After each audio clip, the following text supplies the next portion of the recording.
daily podcast on the Big 12 Conference, part of the Locked On Podcast Network, your team every day. Hello. It is our favorite part of the week. It is your favorite part of the week. It is the Locked On Big 12 Roundtable. I am Josh Neighbors, the host of Locked On Big 12. To my right, it is Jacob Hatch. He is the host of Locked On Cougars. To his right, it is Linda Godfrey. She is the host of Locked On Pokes. Below her, it is John Williams. He is the host of Locked On Sooners. And to the left of John, just below me, it is Steven Simcox. He is the host of Locked On Horned Frogs. All right, so there's a whole lot to get to on today's show. I've said my piece about the Matt Wells situation, so I'm going to let you guys take the floor on this. Matt Wells is fired into his third season as a Texas Tech head coach. There are many factors. There are people who believe it was too early. There are people who believe that they did it to get a leg up on the competition, kind of make contact with other coaches. There are people who believe they did it so Sonny Cumbie, the offensive coordinator, now interim head coach, can get a chance to prove himself. I want to get your all's thoughts on the situation. And Jacob, I'll go to you first. Some familiarity with one Matt Wells, as he was the head coach at Utah State for a hot minute. So your thoughts on David Wells, the pitcher, Matt Wells getting fired. Thinking legend, baby. Let's go. Yeah, it's October. There you go. October pitching. Jacob, go to you first. Your thoughts on Matt Wells getting the axe at Texas Tech. Well, I've known Matt for a long time. He was on my radio show out here in Salt Lake City weekly while he was the head coach at Utah State. So I've gotten to know him fairly decently. And I felt like they short-circuited his time there. The fact that you cut him 2.5 years roughly into his tenure, one of those years a COVID year, just seems like it was way too short of a time period. I thought it was an odd fit, though, originally when he made the jump to Texas Tech. I know he was trying to leave Utah State. He always wanted to get to the Power 5 level. He was looking to find a new spot to land at. I just felt like Texas Tech was kind of an odd spot for him to land. And I do kind of subscribe to the theory that they are giving a guy like Sonny Cumbie a chance to prove what he can do from here on out. Linda? Sorry, I was muted because the dog's barking. I think we get we have a very like instant gratification type of world right now. And in football, in both NFL and college, I think we can cut things a little short for coaches and players without giving a fair shot. Feels a little strange unless they're trying to see what their OC has to cut a guy mid-season like that, especially with a 5-2 record. It's not like they're out here with a 0-7 record trying to make something work, you know? So I would assume that their hope is somebody in staff already has that job locked up. John?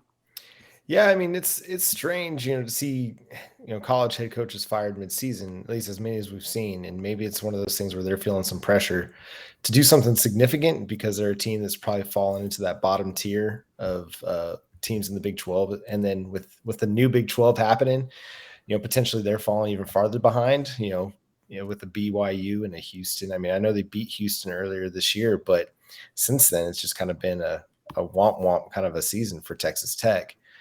They just got rolled by TCU a couple weeks ago, who got beat by West Virginia. And so where you're at as a Tech fan, you don't even know what to think. And I mean, I will say it does feel short, but at the same time, if you're Tech and you just don't feel like it's working and you feel like you got to make a move, sometimes it's better just to go ahead and make it and, cut your losses short and just try and do something different. It seems like Matt Wells is a very liked guy by all accounts. Lincoln Riley even spoke about it. He's a big fan of Matt Wells. Was kind of surprised himself that he was fired. But yeah, it's hard to say. In a sport where it seems like teams might hold on to a coach a little bit too long. Wink, wink, nudge, nudge. To my guy. Who are you talking about? Yeah, it is kind of surprising to see somebody get fired after just a couple of years. So yeah, Steven. The timing's kind of weird. I'm surprised they didn't at least, I don't think they're going to make a bowl game, but I'm surprised they didn't let him play these last 4 games out to see if they could pull off an upset. But I mean, to me, this is more about they flirted with this at the end of last season and they ended up saying, okay, we'll just get rid of the OC and Yost and give him another chance. Like, if you're that close to firing a coach, just fire the coach. Tech did this a couple of years ago with Cliff Kingsbury. Hokut came out after the Texas game and was like, oh, well, Cliff saved his job by beating Texas. Like, if you went into that game against Texas thinking we're going to fire this dude, what in the last 3 hours made you change your mind? Like, that doesn't make any sense. This is a pretty pivotal hire for Texas Tech, though. And I think what Jake said is interesting because Sonny Cumbie has ties to Tech. Obviously, he played there. So I feel like this might be somewhat of a, hey, let's see if this guy has something. But I really think this is more about laying the groundwork for either Jeff Traylor at UTSA or Sonny Dykes at SMU. I don't know how much firing Matt a month early actually helps in that sweepstakes, but this is a program that's been bad since Mike Leach got let go. I mean, they just like Cliff Kingsbury's doing a nice job with the Cardinals. Patrick Mahomes is the best quarterback in the NFL. You had, well, except for when he plays the Titans, I guess, but you had both those guys there at the same time, and they were still like flirting with 4 or 5 wins. Like something's wrong there. So I feel like you got to get this hire right. You had a good basketball program. Chris Beard just left. Yeah, a really good baseball program. I know Tim Tadlock's there for the long term. Like they need to get some juice behind football again. Because when Tech's good, like Lubbock is an elite atmosphere. I mean, like that place is great. And yeah, both basketball, football, and baseball, all 3 of those. Yes, they do. They'll. I mean, there's nothing to do. Like, what are you going to do? You're out in West Texas, so you go support the team. Don't at me. I don't care what restaurants. No, it's true, Please bro. don't. It's true. There's nothing. It's true. I went there. Hold on, real quick. I went there for a choir camp before my senior year of high school, and that sounds like a rocket found out real quickly that I was not interested in going to Texas Tech.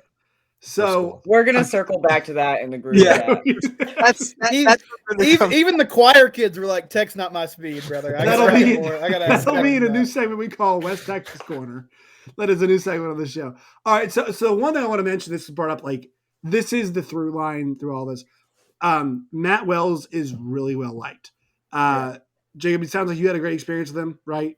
Radio. He's great, and he was great. He joined us, like I said, weekly on my radio show here in Salt Lake City. It was great. He's a guy from Oklahoma. He played quarterback at Utah State, so he was a hometown guy when he was coaching the Aggies.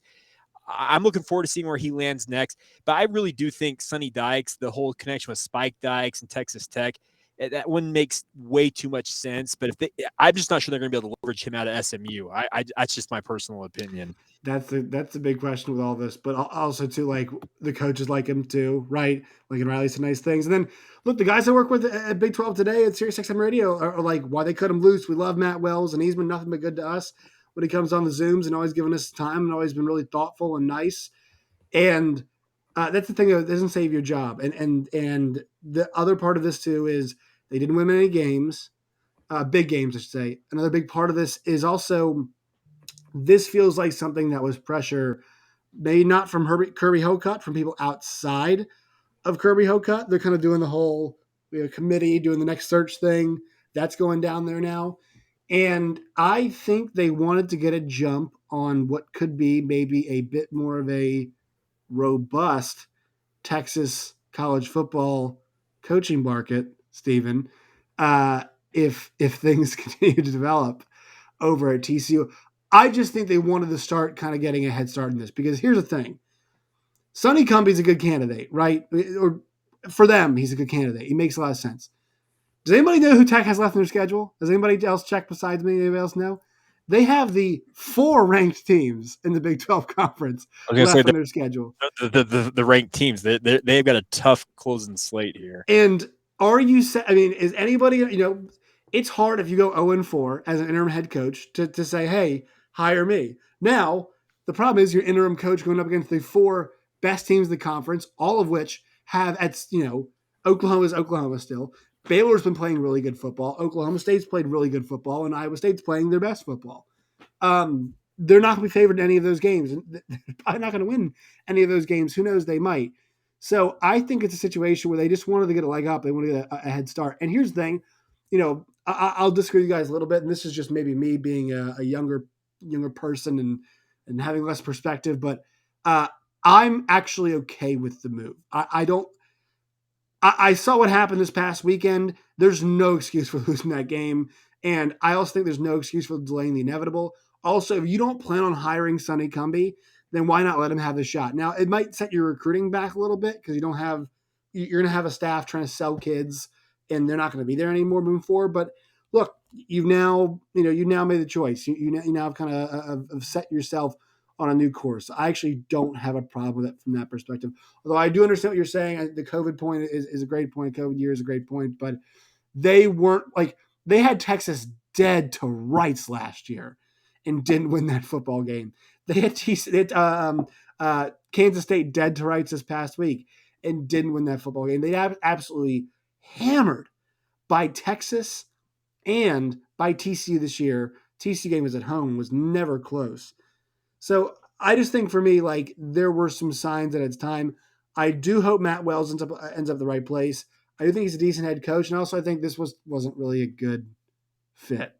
Like Texas Tech, I know Mike Leach didn't have any Texas ties, but like the air raid system is something that like, that's what is synonymous now at Texas Tech, and I don't think going like outside the box is like what they have to do. Like I think they know what can get them to bowl games at least every single year. So I don't know if anybody else has something want to comment on anything I said there, but John, go ahead. Yeah, I just wanted to say, I feel like this is a situation where Tech's being a little bit too results oriented, if that makes sense. Like I know it's a business that's wins, losses, and that's all that matters. But when you're Tech, you probably need to go back to just like process. Like what is the best process to make us the most competitive for the longest period of time? And that's what they had with Mike Leach. They were content for a period of time where he was getting them to 8-9 wins. Sometimes they'd jump up and have that 10-11 win season and contend for the Big 12. And then they got a little bit dissatisfied, thinking that they were a little bit bigger than what they actually are. And I think that's probably some of it is they just need to have some realistic expectations that you're Texas Tech. It's going to be hard to get there in the recruiting battle against even teams from DFW. I mean, you're going to have a hard time out recruiting SMU and TCU just because you're in Lubbock. Right. Yeah, I agree with that. Not to continue to pile on Lubbock. Sorry. No, I know. I think you're right. And that's why it takes that's why it might take the right kind of person. I don't know. Yeah. I think it's a combination of both process and finding the right person to do it. But I think there's some good options out there for them right now. All right. Quick word from our sponsors here before we move on. Today's show is brought to you by our friends at Prize Picks. You go download the app. It is available in most states. You can check out the overs, the unders, the lines they have for touchdowns, interceptions, rushing yards, all those kinds of things. The best way to play daily fantasy for college football. And they've got daily fantasy for other sports as well. You go there today on the app. You sign up. Use the promo code Locked On. That's LOCKEDON Locked On. You get a 100% match on your first deposit up to $100 today. That's Prize Picks. Go download the app. All right, so we have our hold on. Double click there. Okay. Big 12 power rankings, new graphic. This is fun. Yay. Let's go back to front actually on this. All right, because we'll make our way to the front here in a second. Well, the last team does relate to the first team. So Kansas is still last. TCU is ninth. Maybe that's maybe it's a bit unfair, but I have them with West Virginia and Texas Tech. And if you guys want to check out a full kind of review and thought on TCU, Steve and I recorded an episode yesterday about it, and it's up now on Locked On Big 12's YouTube and page. Steven, but for those who haven't heard and folks here haven't heard it, describe what happened at the end of the half for TCU against West Virginia, because I think as opposed to going through a full diatribe about the way things are heading for TCU, I think this is a really good embodiment of the things that are wrong there. So go ahead and describe what happened end of first half, TCU, West Virginia. You were there. So TCU's trailing 20-14 to West Virginia. Hadn't played particularly well in the first half, but they had the ball in the red zone, had a chance to score. So it was 3rd and goal from the 15. Max Duggan hits Savion Williams on a little crossing route. He gets down to the 2. 4th and goal from the 2. Clock's winding down towards halftime. TCU lets the clock run down. They call a timeout.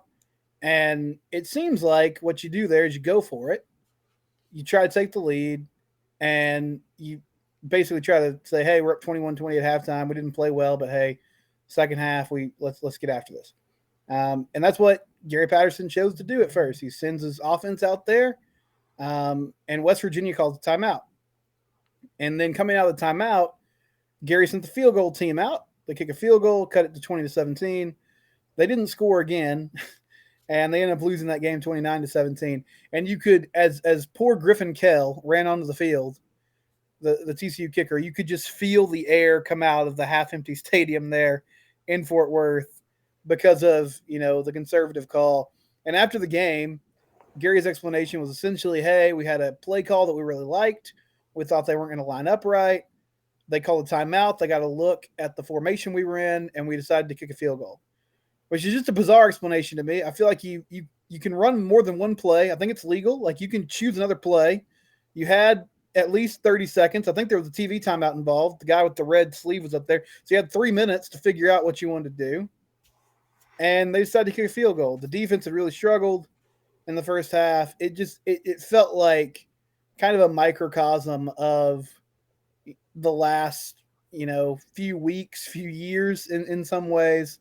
So they lost the game to 3-4 now. They're kind of staring at not making a bowl game in the face. And it's a weird situation. It's an awkward situation. Josh, have you ever had somebody at your house that you don't want to kick out, but you're ready for them to leave? So you start saying things like, hey, I gotta work tomorrow, or you might get up and try to start walking towards the door to get the momentum going. Well, Gary's not taking the hint. He's cracked open another beer.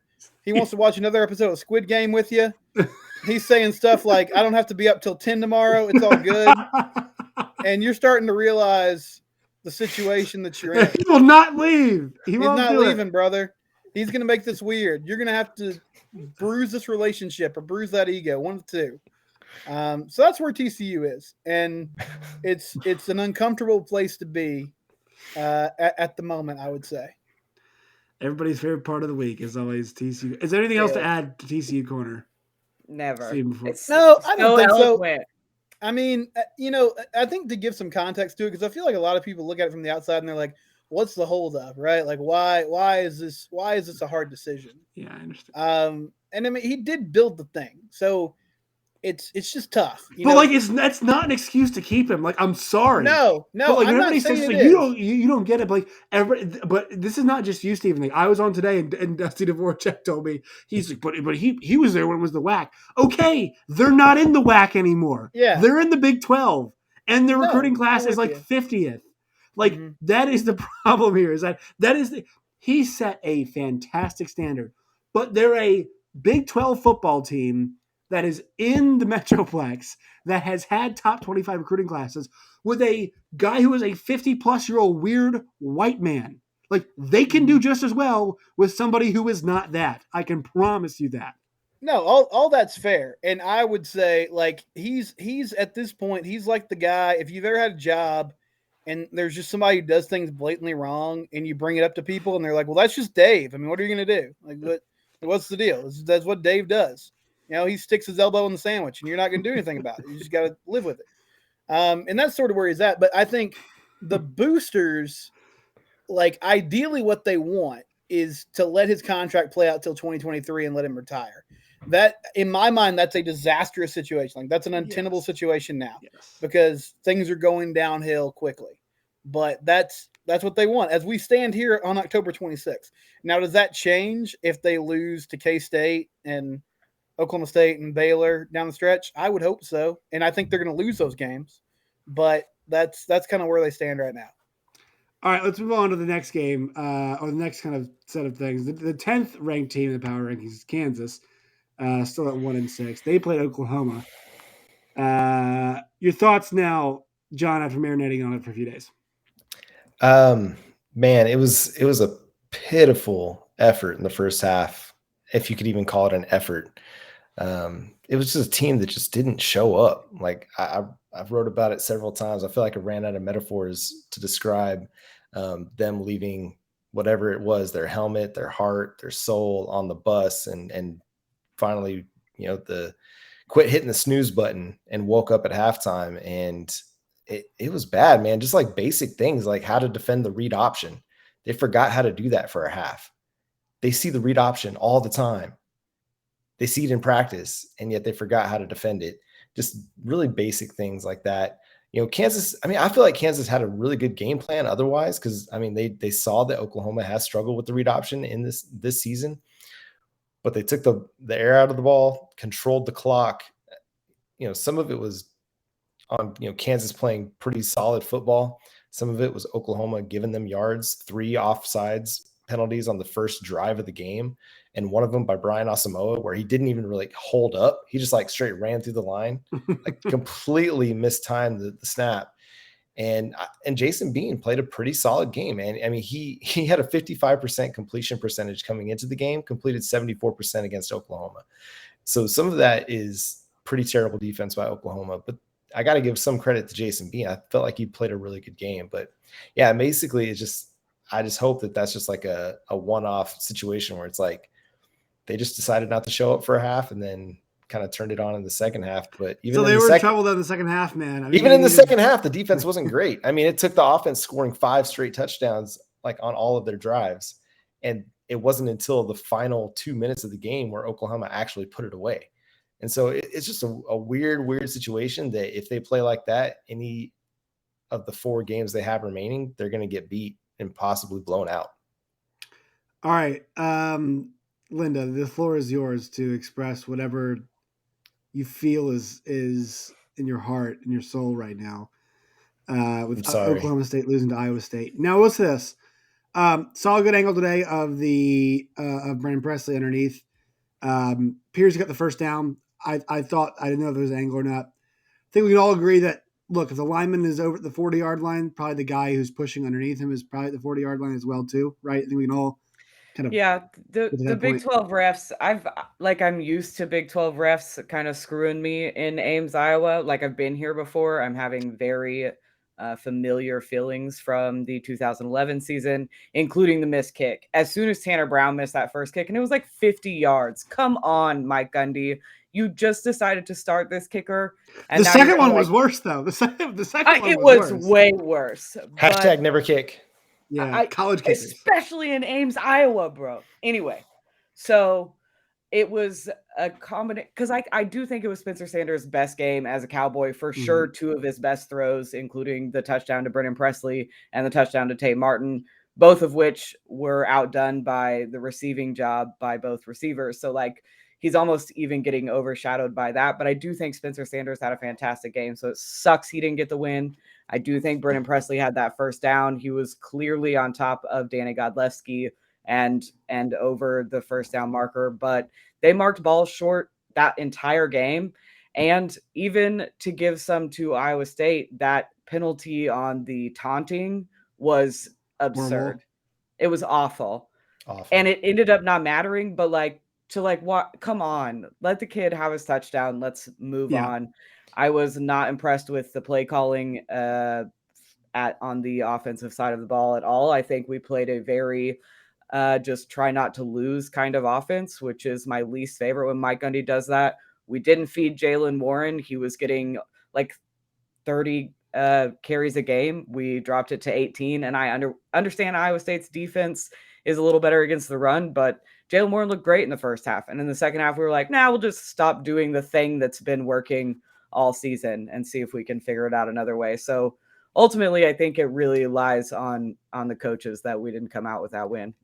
I will say this. I think, in Ames, Iowa State was 3 points better.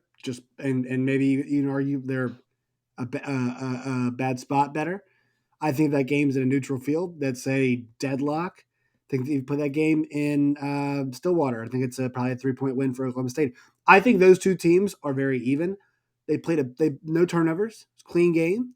And I think my kind of big takeaway was I think that might actually be the future of Big 12 football once Texas and Oklahoma have left. I think the teams coming in, you're thinking about obviously Cincinnati hangs their hat on defense. BYU, depending on the year, can have some good, has had some very good defensive years. But obviously teams like TCU who normally want to hang their hats on defense, West Virginia does the same too. That is the best version of what maybe Baylor, obviously, of what Big 12 football could be. And I thought it was an excellent game. I thought it was a great game. The offenses made plays when they had to for each side. Defenses were there. It also, if Oklahoma State doesn't miss that kick, tie game. So I thought it was a deadlock. I thought those teams were so even. And honestly, I moved Iowa State ahead because they got the win. But you think about these 3 teams right here grouped at 2, 3, and 4. And this is the exciting part about it. Oklahoma State has beaten Iowa State. Iowa State has beaten Baylor. And Baylor has beaten Iowa State. All three have not played Oklahoma yet. Game on. There's your decider. If one of them can catch Oklahoma, they're probably going to be in the Big 12 title game. And also, I wouldn't put it past two of them to catch Oklahoma with the way OU is played right now. All right, last thing I want to get to, going to you, Jacob. 4-0 week for teams joining the Big 12. A 4-0 week. Also, a nice win on the road for your BYU Cougars. What do you make of that? Also, what do you make of the Cincinnati Navy situation? Everybody's poo-pooing Navy. Geez. Oh, Yeah. no, the only one by or Cincinnati, the only one by 7 points. Oh God, no. Well, I think that the Cincinnati deal, just a quick note on that, is if they're going to legitimately stay in the college football playoff conversation, and those first initial rankings come out a week from tonight, so November 2nd, looking forward to seeing where Cincinnati actually does slot in that. They've got to win by more. Navy's a weird team. They run the option. You were going to Annapolis to play that game. Winning by 7 points, you won your clunker. Right? And the guys over at Solid Verbal use that term all the time. Yes, they do. It was a clunker, so they won the clunker. Good job on you guys. So, but I think going forward, they've got to really start putting together impressive wins, because we all know that the college football playoff committee is going to try and find something to nail them on, and that Navy game might be one of the things that they point to. Now, with regards to BYU, good to see them get back into the win column after back-to-back losses to both Boise State and Baylor. They did it the hard way. Washington State made it tough on them, but they've got some momentum now. And Bronco Mendenhall, former BYU head coach, coming to Provo this Saturday night. So should be some extra juice at Lavelle Edwards Stadium on Saturday. The Bronco Bowl, and not to also mention, Houston gets a win against ECU in a weird game. It was delayed, I think. Then they get the overtime. Then also, I think. Yeah, it was delayed for a little while. And then UCF, a 24-7 win over Memphis. So 4-0 week for the future Big 12 teams. Before we kind of wrap up the show here towards the end, I want to get your all's, Stephen, Linda, and John, we get your all's thoughts about the Cincinnati thing. It is my opinion that the whole style points thing, like Jacob's right, they're going to have to do that. It is my opinion they shouldn't. Like, I think OU is still a top 4 team.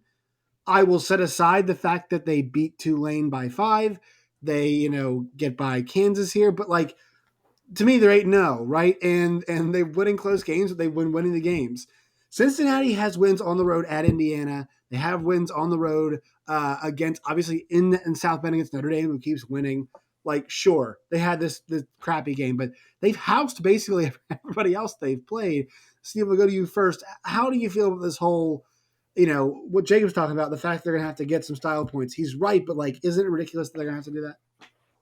It is. I mean, this is not like Florida State in the first year of the college football playoff, just squeaking by everyone and not seeming to be super interested in winning bowl games. The Cincinnati team's been really good. Now, if it's 3 or 4 weeks in a row where you're just finding ways to win and not playing well, then we have a conversation. But if this is your one, as Jake laid out there, like, is this your one clunker, the one game that you sort of throw your hands up and say, okay, we escaped, then I don't really see a problem. Bottom line, if they go undefeated, I think they should be in. Now, the big problem to me is still the SEC title game, which is probably going to be Alabama and Georgia. And how does that shake out if the Tide gets a victory over Georgia and you end up with 2 SEC teams? But for Cincinnati, like, all you can do is win the games in front of you. And no, I don't believe in style points. I mean, I'll say TCU was sitting 3rd in the college football playoff in 2014. They beat Iowa State 55-3, and they dropped to 6th. So style points only work for some people. It doesn't work for everybody. John? Yeah, I think style points are ridiculous. It's one of my frustrations with college football in general. I love the NFL because all that matters is wins. You win your games, you advance. And that's the thing I'm really looking forward to this expansion at some point, is that you get to 12 teams in the college football playoff, and yes, there's going to be more arguments about who's number 11, who's number 12, but I could care less because you're the 13th and 14th best team. But if you're like, there's no style points at 9 and 3, right? Yeah, we're not talking style points at 9 and 3, 10 but and 2. To me, if you're Cincinnati, like, this is long overdue for a group of 5 team to be in. And I said this on the show earlier this week, that Cincinnati isn't necessarily the typical group of 5 team. They're an old Big East hangover. Like, that was a power conference, within the last 20 years. Just because the Big East fell apart, that's not necessarily Cincinnati's fault. Like, that was a conference that had Miami, Virginia Tech, Boston College, Cincinnati. I mean, Pittsburgh, like, great pretty great programs at one point in time. Brian And Kelly so like, there. yeah, exactly. And I mean, I think like if they go undefeated, I don't care what Ohio State's doing. If Oklahoma and Cincinnati are undefeated and the SEC, gets split at, with Bama winning the SEC championship, to me, that's your top four. And sorry about you, Buckeyes, but that's the way I see it.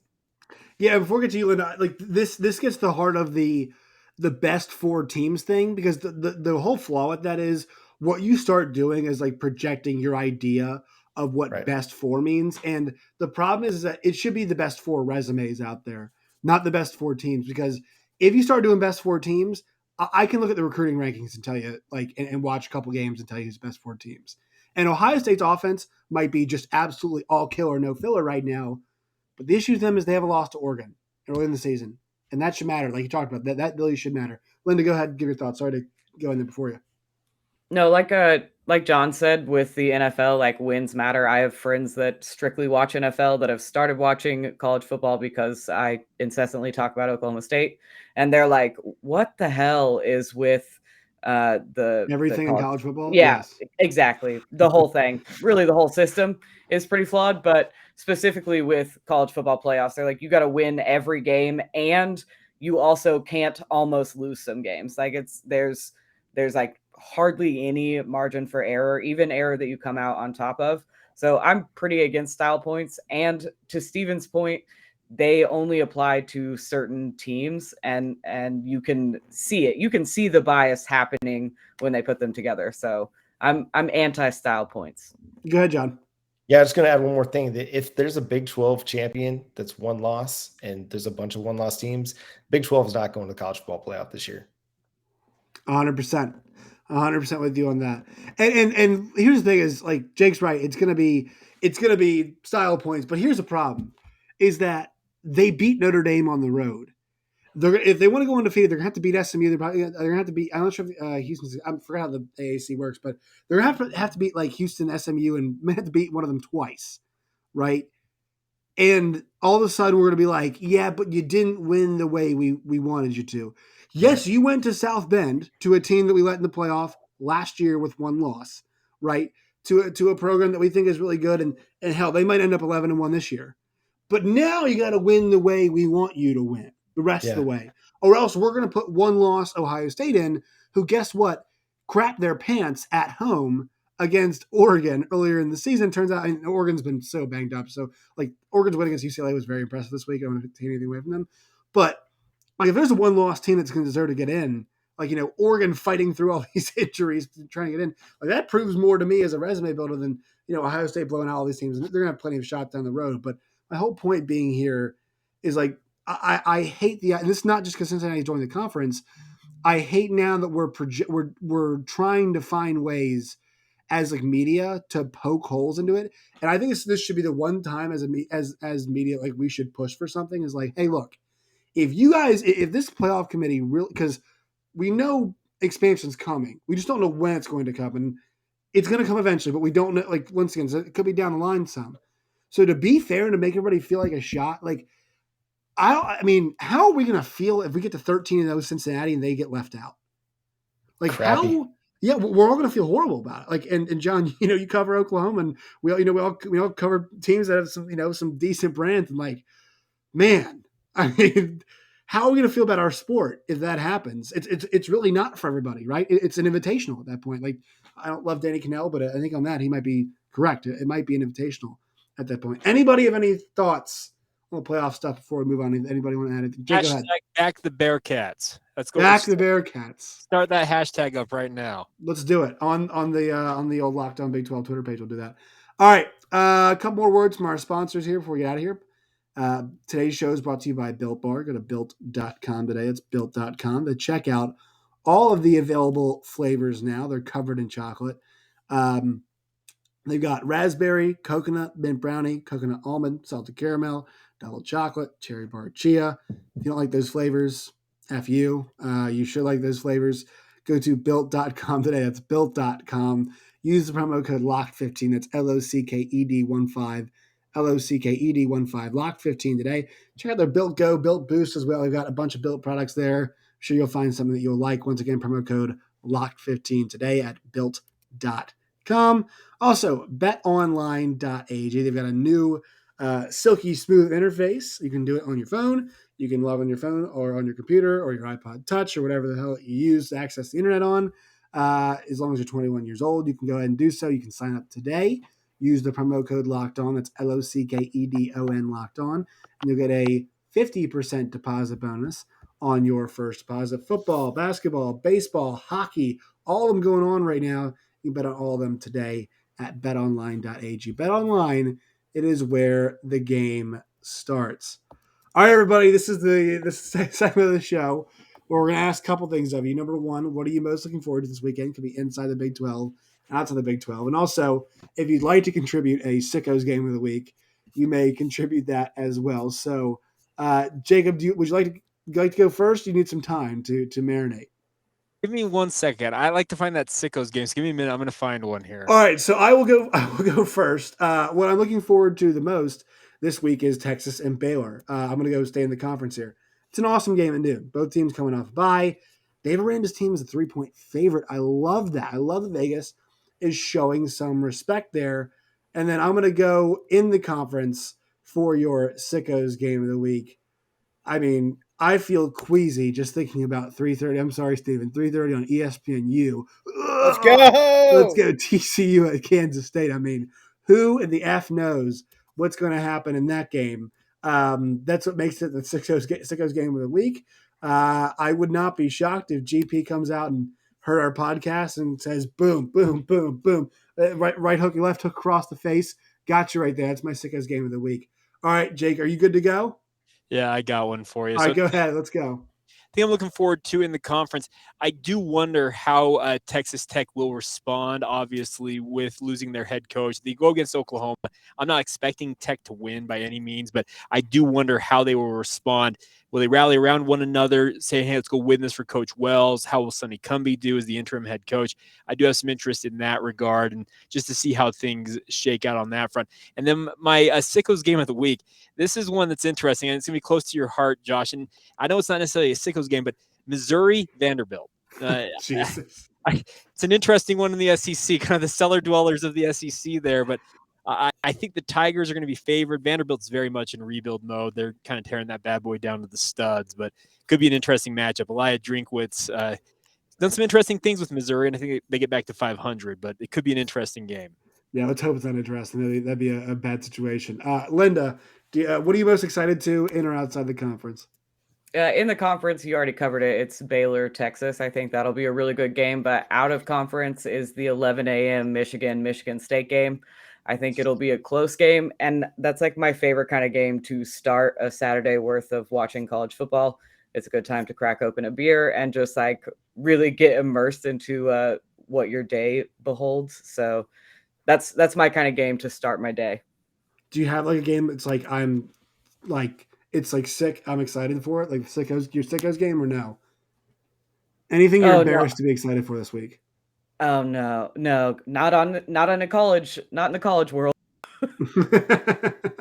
All right, John, go ahead. Yeah, it's SMU Houston is kind of intriguing to me. I want to see what former Oklahoma Sooners great Tanner Mordecai continues to do in the AAC, but also Penn State, Ohio State is going to be a lot of fun, I think, as well. The evening, the Big Ten is going to have a weekend this weekend. All right, Steven. Okay, so the game I'm most excited for, I'm going to go Conference USA, UTEP and Florida Atlantic. UTEP is 6-1. They play UTSA next week, who's undefeated and has a bye. If they win, there's apparently a possibility that College Game Day could consider going to El Paso if UTEP can pull off the upset against Florida Atlantic, who is an 11-point favorite in that contest.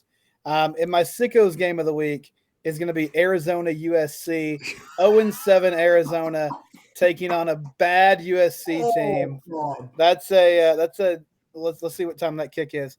That's 6:00 on ESPNU, baby. That's a TCU West Virginia time slot. That's what you need right there. Well, and the thing about that is I probably should have picked that one myself because Arizona is trying to avoid a 20-game losing streak. 20 games. It's not great. Oh my God, could you imagine if Jed Fish and Arizona pulled that one off? They almost got Washington last week.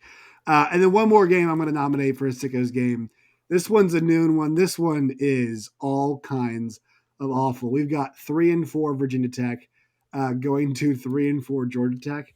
As somebody who's a Virginia Tech football fan, I cheer for them a little bit. Grandparents had season tickets for 45 years, so went to those games growing up. I have to edit the Justin Fuente coaches show every single week. And if you all ever want to know what a dead man walking sounds like, Justin Fuente gives you an hour on Tech Talk Live every Monday night. And it's just a guy who knows he is burnt toast. So there you go. There's my sickos game of the week. All right, time to plug.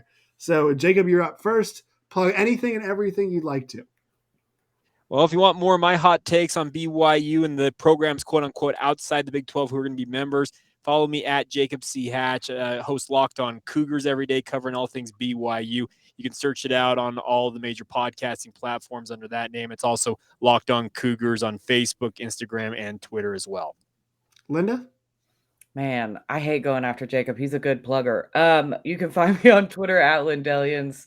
You can find Locked On Pokes at _on_pokes on Twitter, Locked On Pokes, Facebook, all the podcast apps.